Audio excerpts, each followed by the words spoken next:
Hi everybody, we are live. Thank you for joining us for the Aranet product news and roadmap webinar. Actually, this has been one of the most, if not the most popular webinars in terms of registration so far. At last time I noticed that it was 111 people registered. Just a second here. Sorry about that, minor technical glitch. So let's jump into the webinar. Anyway,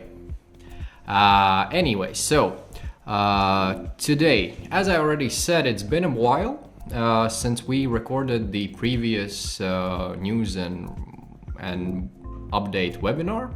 So what we have planned for today, we're gonna look at what are the new products in the Aranet product line, and we're gonna look at what is expected in the relatively near future. I'm gonna show a couple of the new sensors. There's gonna be a little demonstration as well here, so stay put for that. And maybe you're gonna even learn something from physics. Next week, in the same place, same time, we will have the Aranet Cloud news and roadmap webinar as well. So we decided to split these two up so that it's not too long. Here on our side of the earth, it's already 5 o'clock in the evening. I know that there's a lot of colleagues and a lot of partners and clients joining us from also the other side of the ocean. So good morning to you. But let's jump into the webinar. Essentially, I know that most of you already are acquainted quite well with the Aranet system, but I know that there are a few people today joining us for whom this is kind of the first introduction to Aranet. So I'm gonna do a small intro just to remind you, so what is the Aranet system and what it is all about. So essentially, the agenda, of course, for today is the product news, the roadmap, and the Q&A afterwards. So, but starting off with the Aranet itself. So we have Aranet as a wireless sensor network. So essentially, we have wireless sensors that are communicating with the base station. They're using the 868 megahertz frequency in Europe and the 920 in United States and Australia. So this frequency essentially allows us to have a relatively long distance between the sensor and the receiver, in this case the base station, so up to 3 kilometers and several hundreds of meters indoors. These sensors, you can connect up to 100 of them to the Aranet base station, and you can set different time intervals for data transmission. So you can either transmit the data once every minute, once every 2 minutes, once every 5 minutes, or once every 10 minutes. And another thing is that they are super power efficient. So the battery on a typical, for example, temperature sensors will last up to 10 years if you use the 10-minute interval setting, right? So moving forward, the base station, the receiver, is actually a quite advanced piece of hardware, because it comes not only with it functions not only as a gateway, but it has a built-in server on which lives the Sensor Hub software, which comes actually free with the base station included in the cost of the base station, right? So that means that if you want to set it up, you can do it very easily, because you don't have to install any software. You just put the base station, you connect to it either with your computer or your mobile phone or your tablet, and you just open up your favorite web browser and you are inside the software of the base station. Also, the base station comes with 10 years of storage, right? So you can store up to 10 years in the base station's memory, so up to 10 years of readings. And final slide regarding what is the Aranet is the Aranet architecture, right? So here we can see the architecture as a whole. So we have sensors that are sending the data to the base station. You can look at the fact that these arrows here are pointing only in one direction. So that means that the base station is only listening and the sensors are only sending the data. However, we also have the cloud solution, for which we will have a whole dedicated webinar 1 week from now. And there you can have multiple base station support. The cloud allows you to connect to all of your base stations from wherever you are located in the world. And that, of course, is a bi-directional communication. So the cloud asks for the data and the base station sends the data.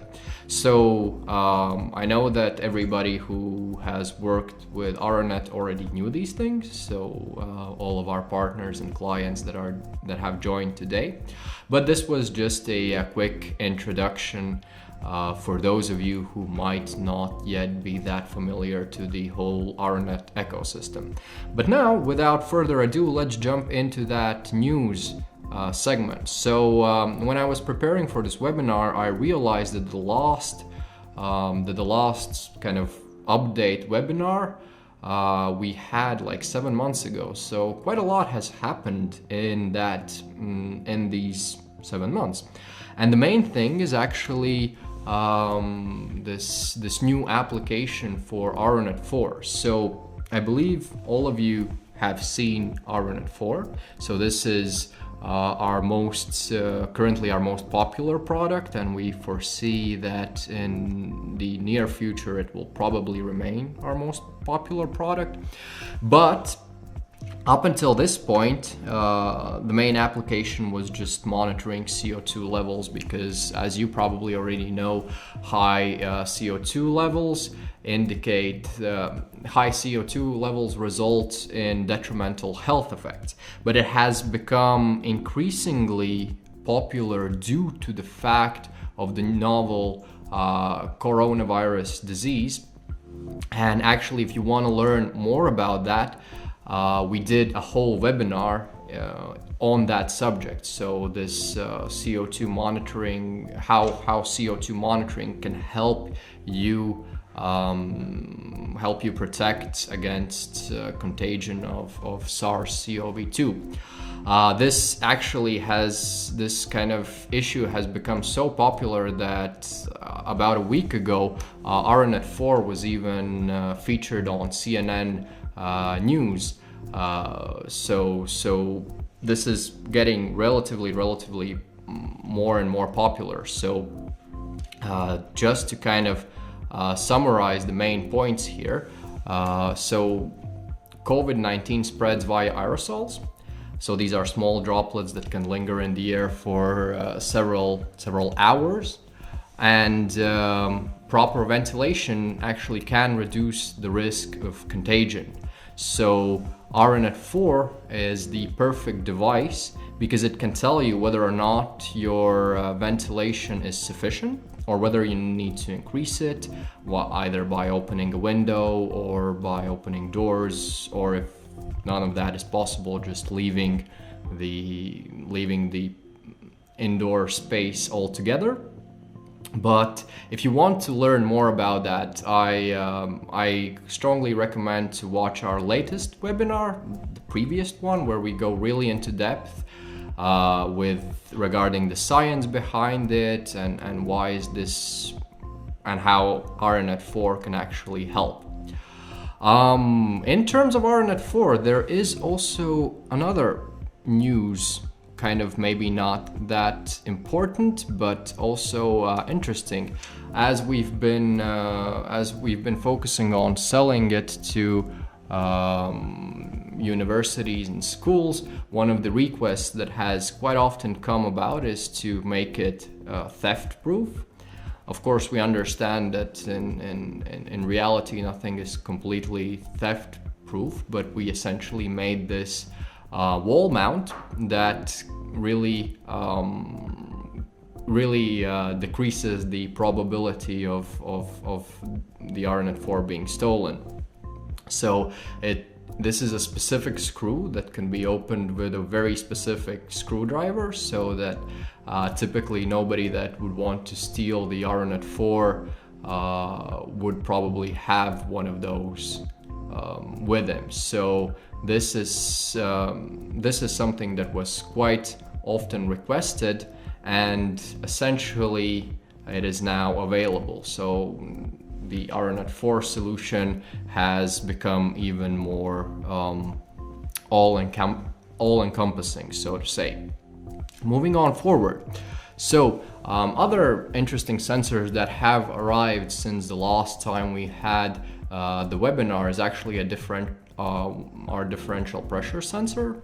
And if you want to learn more about the sensor and its applications, we recently released on our website a case study with the University of Latvia's Solid State Institute of Physics, where they are using this sensor actually in multiple applications. So one of them is monitoring their clean rooms. So essentially, clean room is a scientific laboratory where you have to very precisely control the amount of pollution that is in that room. So how much particles per cubic meter are allowed, essentially as dust particles. And in that scenario, what you need within that room, you need a higher pressure than the surrounding environment, which means that this differential pressure sensor is actually a very nice solution to kind of monitor this pressure difference and see if everything is working correctly. Another application that they found was actually monitoring of fume hoods. So fume hoods, these are these kind of specially designed cupboards where these scientists work with toxic chemicals, and you need a fume hood that is constantly taking out the air of that environment, so that the person that is working at that fume hood doesn't endanger their health.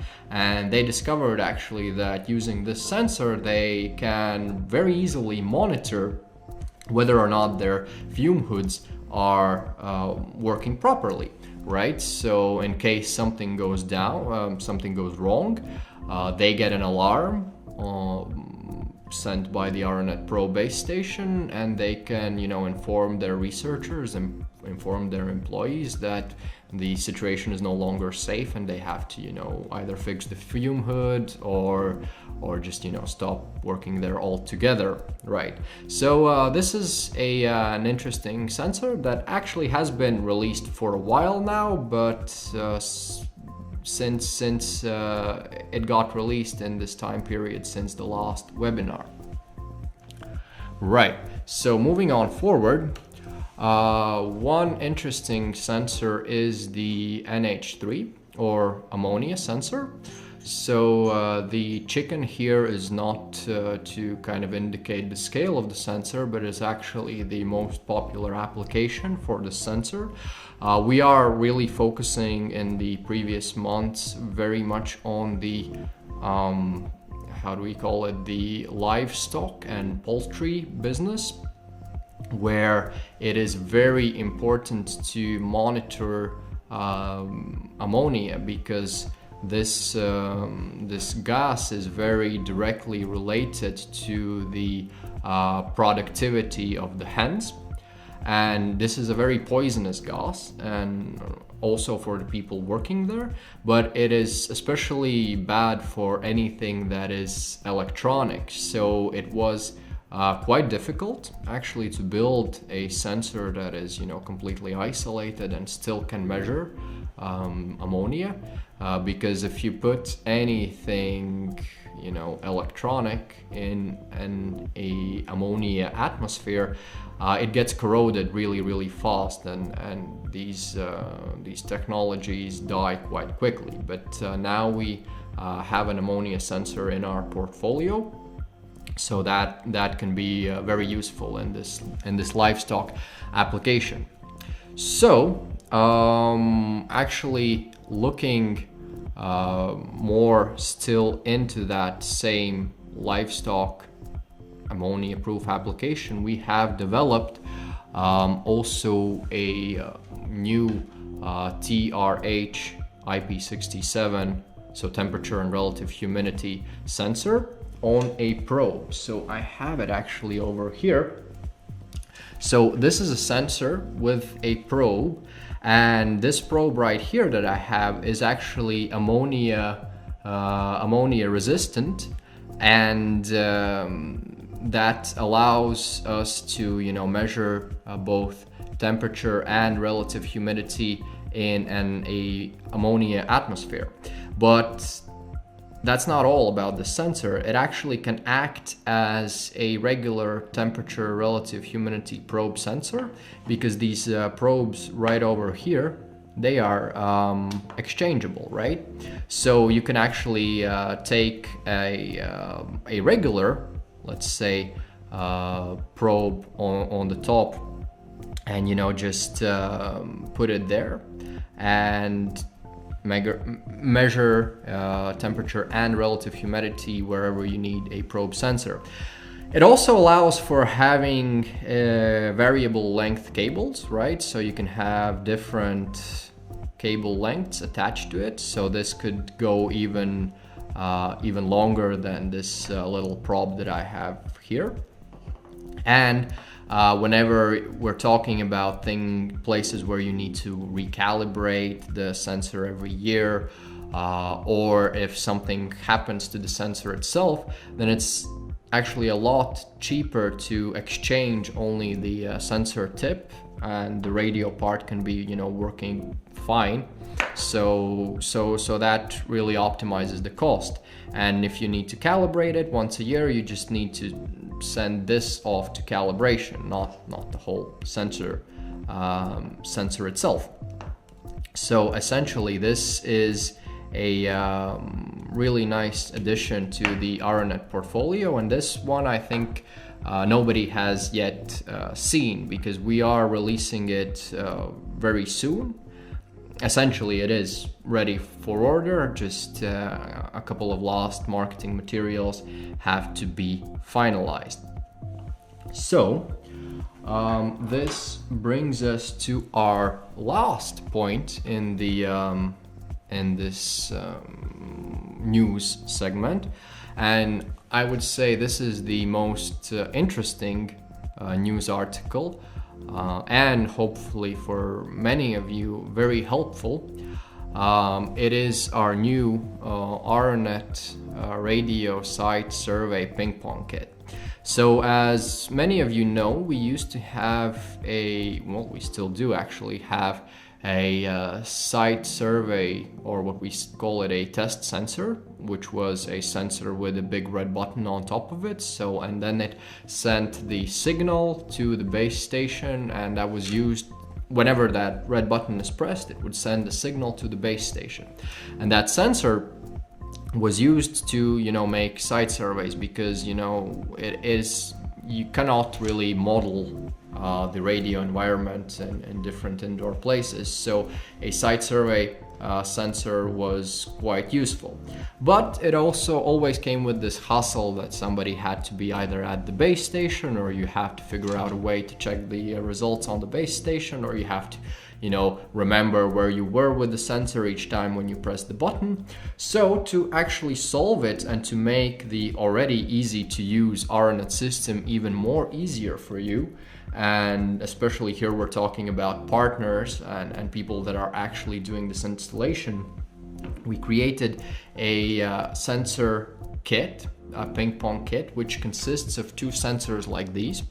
So I can show it also in the near view as well. And I will shortly show you a demonstration. So now these 2 sensors are sleeping. If I press and hold the button, which is on the bottom, both of them here on the bottom is this site survey waking up button, let's call it like that. Now they're woken up. So essentially the way that you would perform this site survey is, now when you see this red blinking LED, you know that the sensors are powered on. When you press the button on the bottom of the sensor, it first shines this red LED for a longer period, indicating that this measurement has begun. And then the green LED indicates how well is the signal received. So essentially this sensor is sending the signal to this sensor, and then this sensor is sending the signal back over there.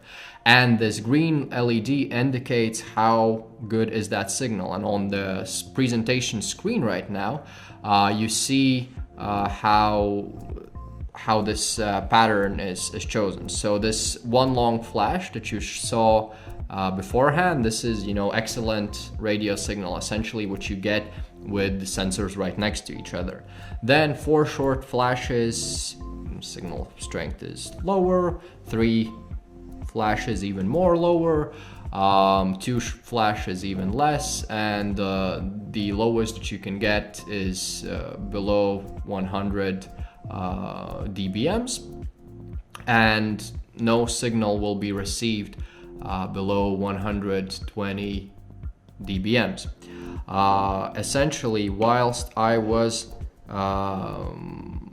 preparing for this webinar, and this morning when I arrived at the office, I was playing around with these sensors, and I thought, I can't miss this chance to demonstrate also this what we've been talking, all along, that you can, because quite often we get these questions, right? So how well will be the signal in an indoor environment? So how many floors can it cover? How many walls can it go through? Or what is the distance indoors? And our typical answer is, it really depends. And this will essentially illustrate why that is. I first, started playing around putting the sensor in a microwave oven. And if you do that, please don't turn on the oven. It will spoil your oven and the sensor itself as well. But essentially, the microwave oven acts as a Faraday cage that shields this environment, this radio environment from coming out. So I don't have a microwave with me right now, but I have 2 let's say boxes to kind of illustrate these 2 different scenarios. So one is, just a regular plastic box. So if we would take, the sensor and just put that inside of that plastic box, as you would expect, if I just press the button right now, the signal is perfect. One long green LED flash. So essentially, plastic really attenuates the signal very little. That's why we make the sensors from plastic. That's why we make the base station from the plastic as well. But if you have something that is more metal-like this nice cookie jar that I took from my colleague, and you put that sensor inside of that jar, which essentially acts as a Faraday cage. It's not perfect, of course. There are, places for the signal to escape, but this is enough to illustrate my point. So I have the sensor right next to here. So if I would press that button, 1, 2, 3 flashes. If I would take the sensor a bit more further out, I think I could get even just 2 flashes. I think it was 2, right? one, two, yeah, two flashes. So the sensor is essentially right next to it. It's less than a meter apart, but already the signal strength has fallen below 80 dBms. And this is something that we keep on, illustrating, is the fact that, we can't tell you, we can give an approximate estimation, but we can't, tell you whether or not in a particular situation, the Aranet,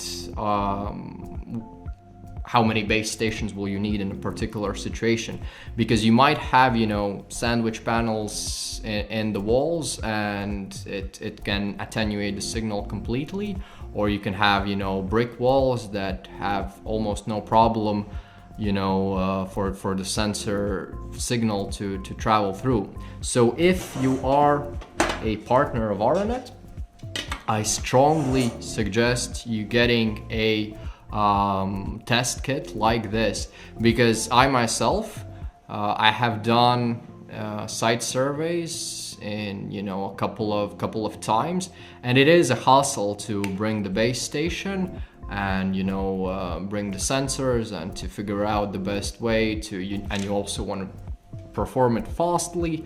So this is, you can just put these into your pocket when you're going to, on your client's premises, and the client is asking, okay, so how far does it reach? You can go, well, let's just test it, right? So you leave that one at the spot, you bring the other one with you, and you don't even need to look at the other one. You just, you just press the button and see on the LED indication how well that, that level is received. So really strongly recommend for anybody who will be installing Aranet, who plans on installing Aranet more than one time, this will make it way easier. So this concludes the news segment of the webinar. What comes next is, of course, the roadmap. So a small indication here that, of course, the roadmap can change without prior notification, because the whole Aranet project is very dynamic, and new opportunities arise. Well, not every day, but definitely every week. So this is just an information on what we are working on, and yeah, so you know what's coming. I'll take a sip of water before we continue on. So regarding the roadmap, one of the next sensors that we are going to release, we plan on releasing in mid-December, is carbon monoxide sensor. And we're going to have a whole, several, let's say, gas sensors.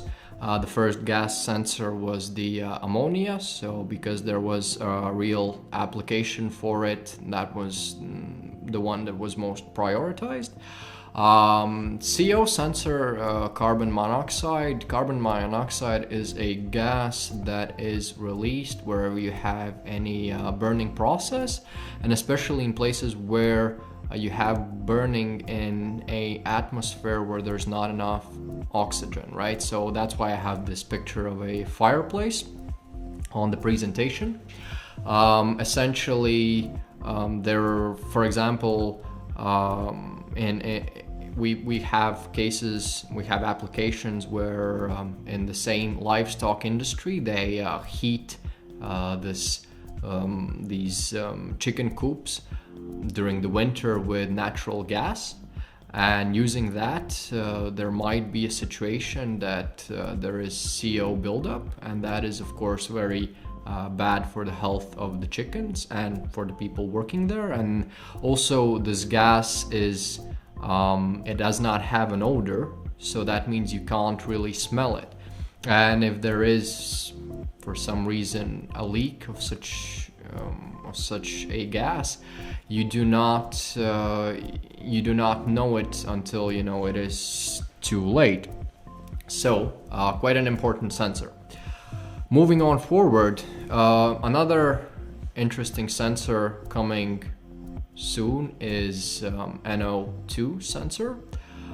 So this NO2 is essentially a gas that became quite popular to measure, especially regarding recent scandals of Volkswagen and all of that, where they were cheating with their gas emissions and all of that. So this is typically a gas that is released from vehicles, and mostly people have interests in measuring it outside, so near intersections, near other places where you have heavy traffic. So this is one of the kind of indications of the air quality inside of the city. So this sensor is projected to arrive in mid-January.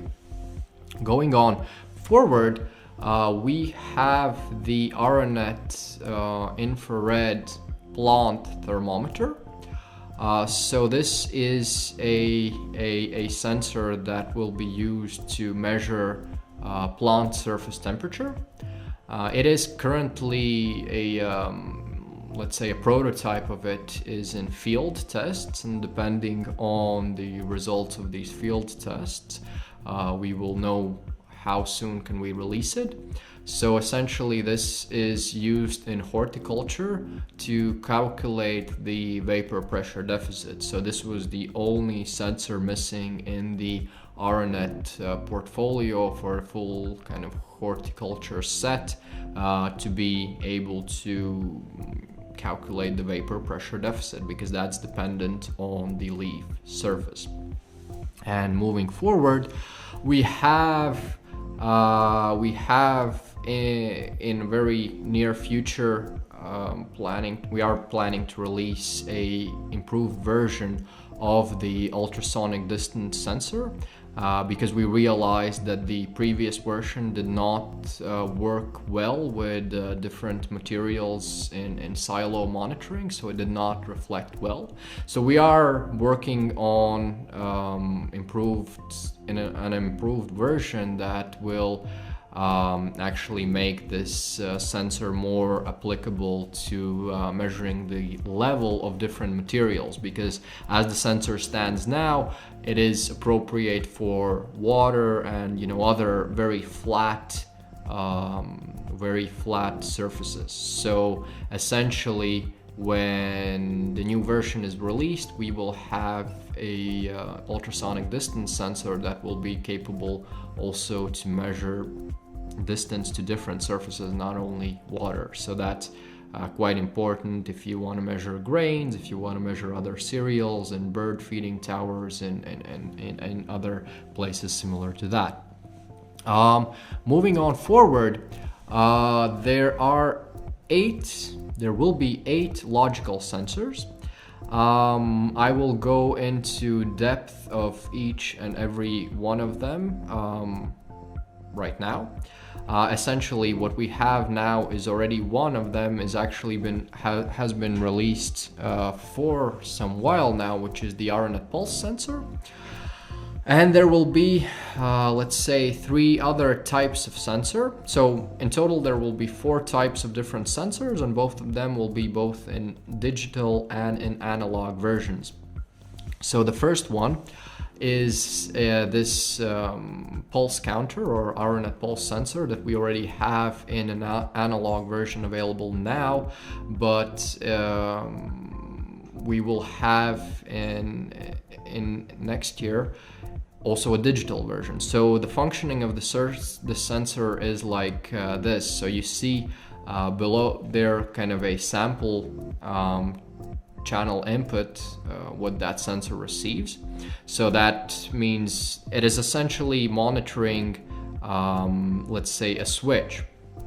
So for each of those pulses, so in each time the switch closes, currently we have like an analog, which is an actual physical switch closing, but after after some time, it will be also available in this digital form to kind of see also this a similar thing in just a voltage level change, but essentially just records how many times this circuit is complete. So where you see there 2 pulses in each of those places are recorded, and 1 pulse where there's this one peak over there. So nothing that interesting. So moving forward, we will also have something that we might call a machine hour meter, also both in digital and analog versions. So the way that this sensor will work is it will record the time spent in the on state. So essentially this sensor can be used to monitor how long some certain piece of equipment is some piece of equipment is essentially operational. So, but what I have to,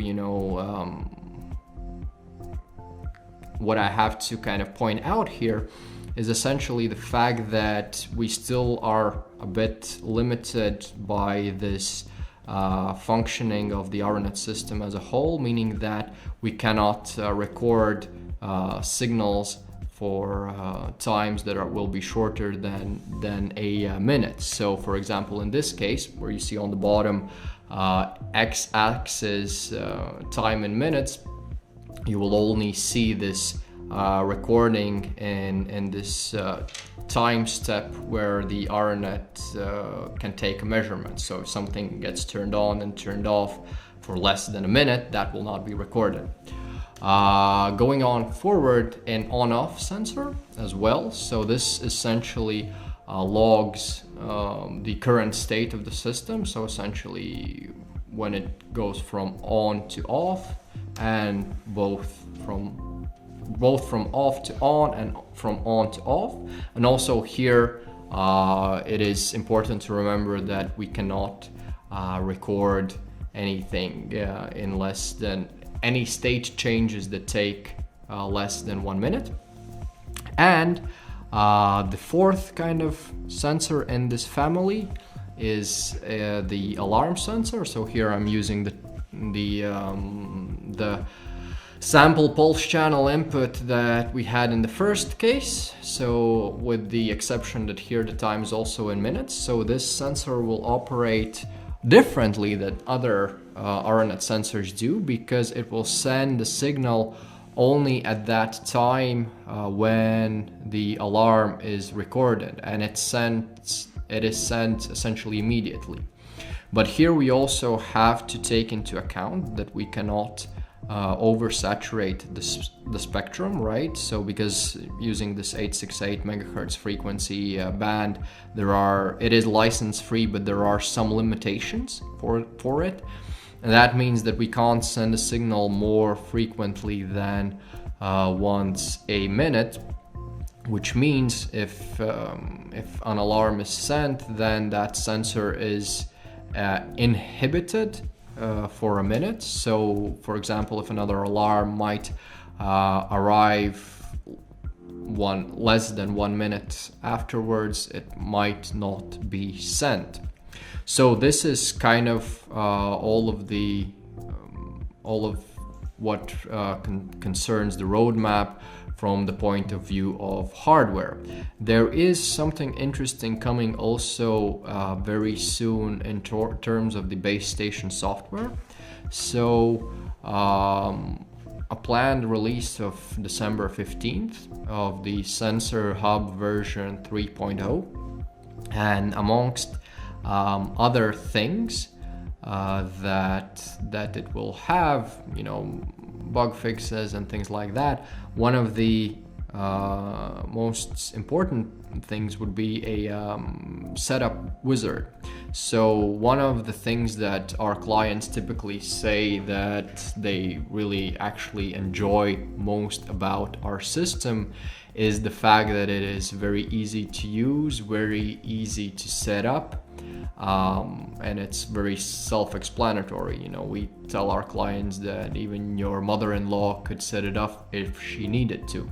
So now it's going to be even more easier.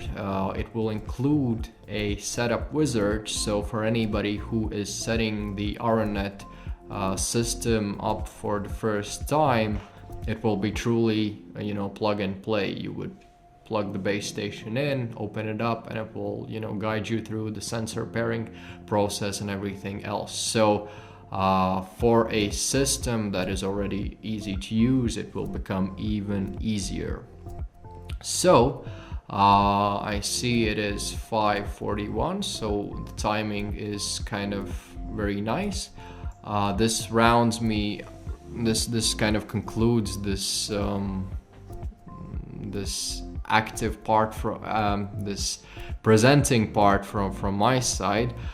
Just a final kind of message to wrap it all up. I know that many of you have seen this already before, but it's always nice to remind about our values. So in 1900s, a smart fella by the name of William Thomson, or more commonly known as Lord Kelvin, said that you can only improve what you can measure.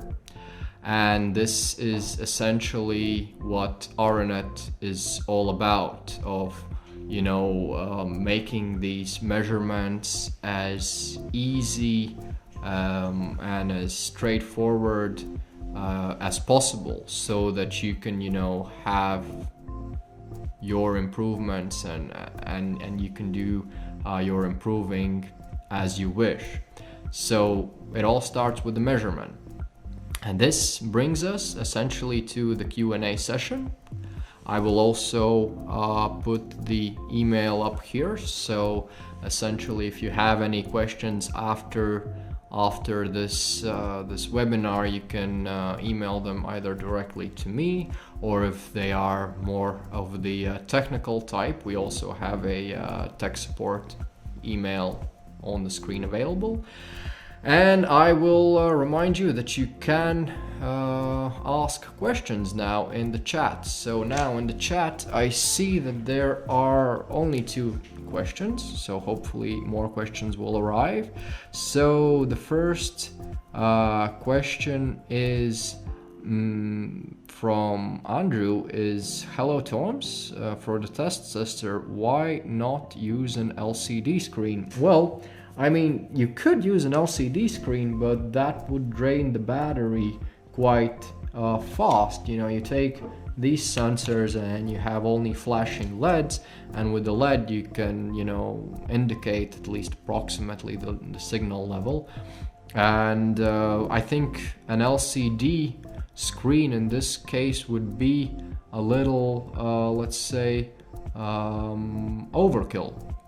So that is why we decided to go with the LEDs, right? So other question. I can see potential for pulse oximeters now with an app for smartphones. Well, currently we have decided to not, at least currently, to pursue the making of pulse oximeters. It is kind of a strategic decision. It might change in the future depending on this demand and depending on indications from the market, but currently we are, at least until further notice, not going to develop the pulse oximeter, because you can't battle on all front, right? So we have to focus in some of the directions, and currently we've chosen the main focuses to be, of course, as we know, this Aranet 4 and CO2 monitoring in terms of COVID spread prevention.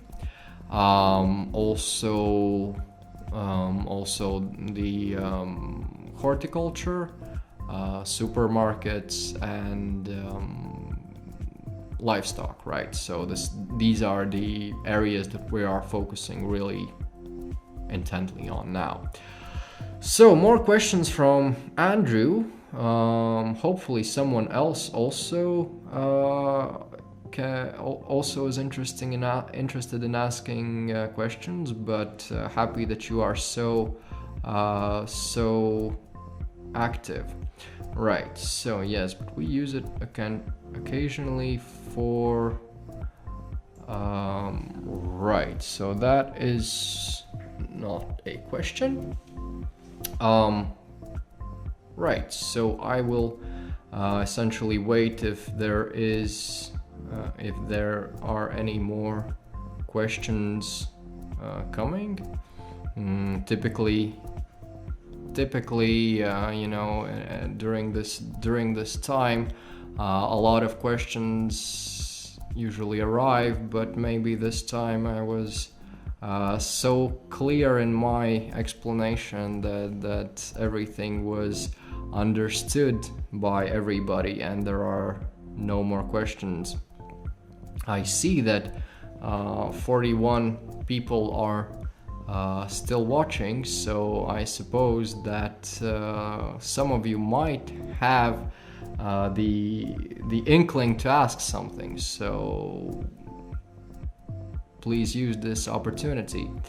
Can you talk a bit more about potential solutions for sending data more quickly than every minute? Right, so as I said, unfortunately here our hands are tied, because this is not a limitation of the Aranet system as a whole, right?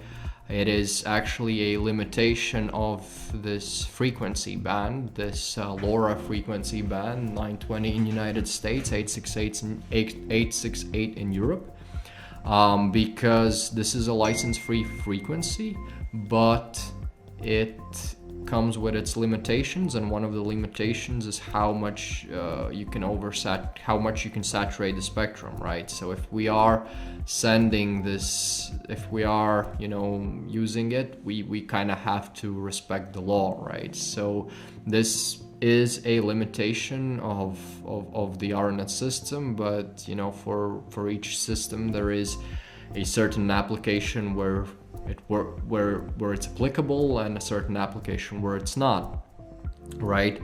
So you wouldn't be using wireless sensors for a mission critical type of integration where you need data every second and you can't lose a single packet.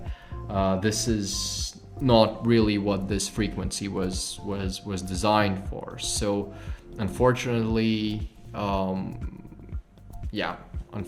we cannot do nothing more frequent than once every minute. So okay, a lot of questions arrived whilst I was responding to the previous one.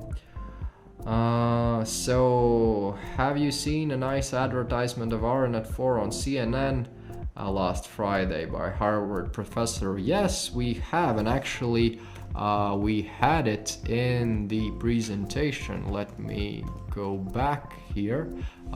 Here on the bottom of the screen, this is actually a picture taken from that, as you say, free advertisement from CNN.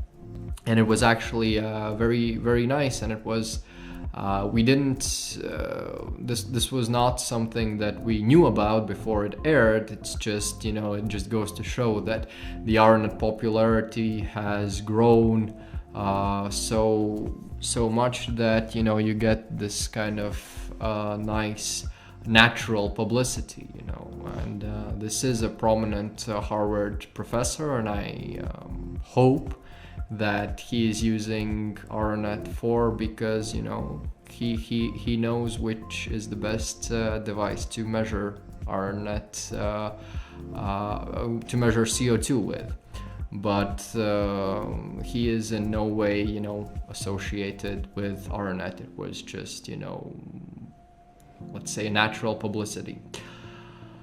So, right.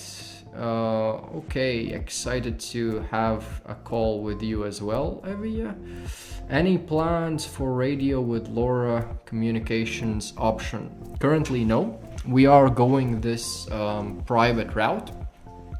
So, as most of you know, early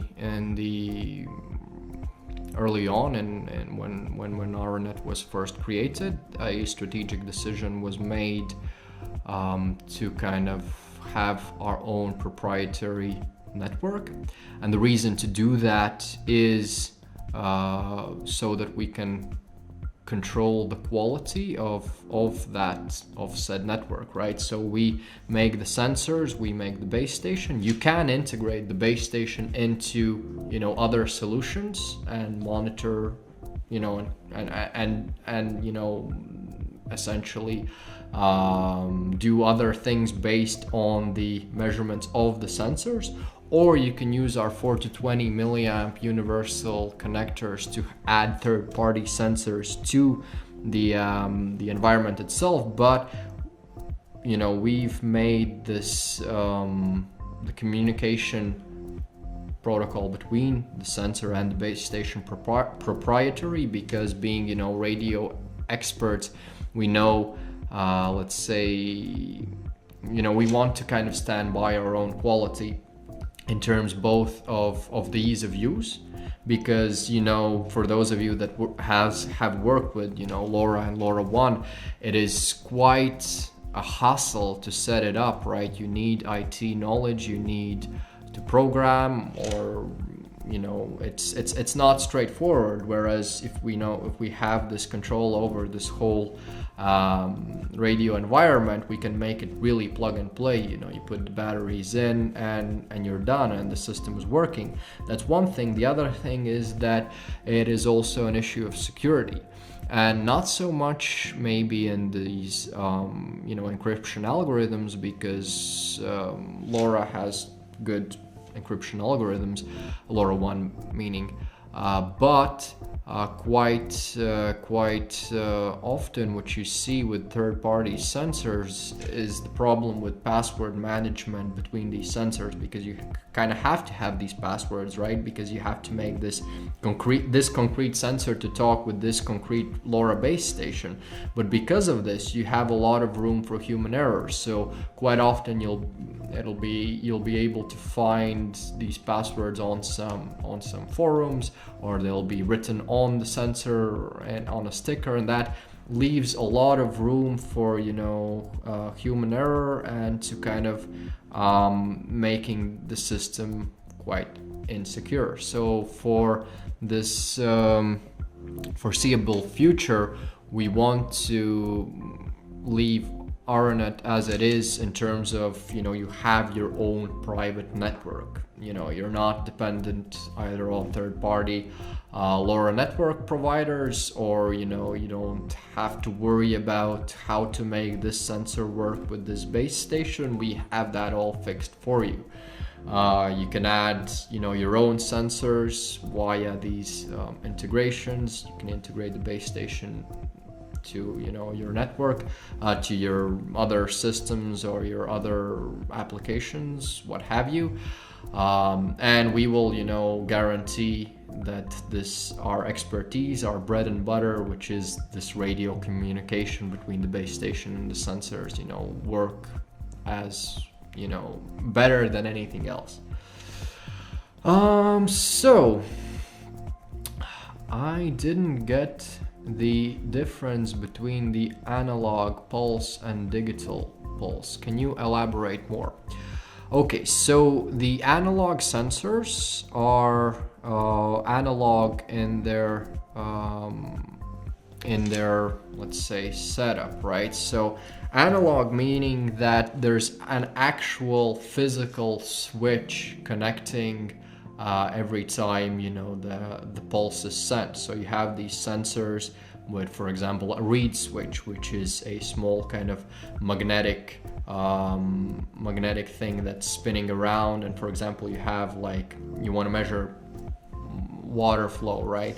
So you have a water pipe and there you have this little kind of propeller that spins with a small magnet on top of it, and outside of it you have something that every time that the magnet passes by, it actually physically connects the circuit, and when that happens, you get this signal that is then transmitted to the base station. In a digital setting, there is not a physical switch, but there are two voltage outputs. So what you are measuring is whether or not the voltage level has changed. And this is, for example, sometimes used in applications where you need to measure small flow rates. So example, if you have like a flow rate of less than 2 liters per hour coming out, it's very slow. You can't use a typical reed switch because it's just not gonna work, right? So it's mechanically very hard. So what you can do is use this digital signal, which can be amplified by a power source, and then measure it like that. So the difference is essentially either you have a physical connection or you have a difference between two voltage outputs. Yep, I get the frequency part. Okay, good that I could explain that. So we are slowly going to the end of the time that we had reserved here. I will wait for another 3 minutes if somebody has a burning question. Other than that, let's put this, oops, that jumped out. Let's put this on the screen. So my email right over there, also our support email. Don't forget that 1 week from now, same place, well, not the same place, there will be a different link, but same time, we will have the Aranet Cloud news and release, news and roadmap webinar. I will also be showing a kind of a walkthrough of the new cloud, everything that's new with the cloud, right? So there have been some new developments in that regard, and I think that the cloud is starting to look quite nice. So if you are interested and if you have any questions that you want to be answered or anything like that, you will have that opportunity. For everybody that has joined this webinar, also an invitation to the cloud webinar will go out tomorrow, so be sure to check your email. I see that there are no more questions and our time is essentially up. So I will wish you all a nice evening, or for our friends on the other side of the ocean, a nice morning and a nice day.